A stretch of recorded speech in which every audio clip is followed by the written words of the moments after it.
Hey church family, on Wednesday, February 14th, I know it is Valentine's Day, but it is also Ash Wednesday, the first day in the season of Lent.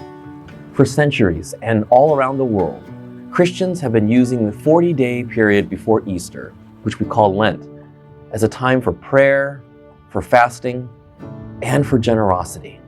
Here at Newsong LA, we are inviting you to join us for a fast this Lenten season. For some of you, the word fasting is something that you're used to.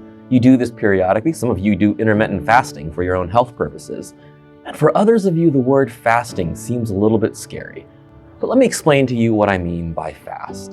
In Christian practice, a fast is a season or a time frame in which we voluntarily refrain from taking in or participating in certain behaviors and activities.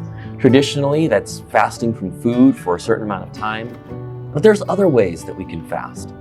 Fasting gives us the opportunity to cut some things out of our lives that really we might not need all the time. Because let's face it, here, especially here in Southern California, we live very fast-paced lives in which we are bombarded with messages and marketing and all kinds of different things. Sometimes to pay attention and focus on God, we need to cut a few things out so that we are better able to pay attention to what God has for us. This Lenten season, we're inviting you to consider fasting in one of three ways. First, consider fasting from eating out during Lent. I know that's really hard for us here in LA. We eat out all the time. In fact, our culture is an eating out culture. Some of you have families in which this is not possible at all because of the rhythm of your schedules and life, and that's okay. But if you're able to refrain from eating out during Lent, we encourage you to try that. A second way to fast is to fast from any non-essential purchases. By all means, of course, buy the things that we need, things like food, toilet paper, soap.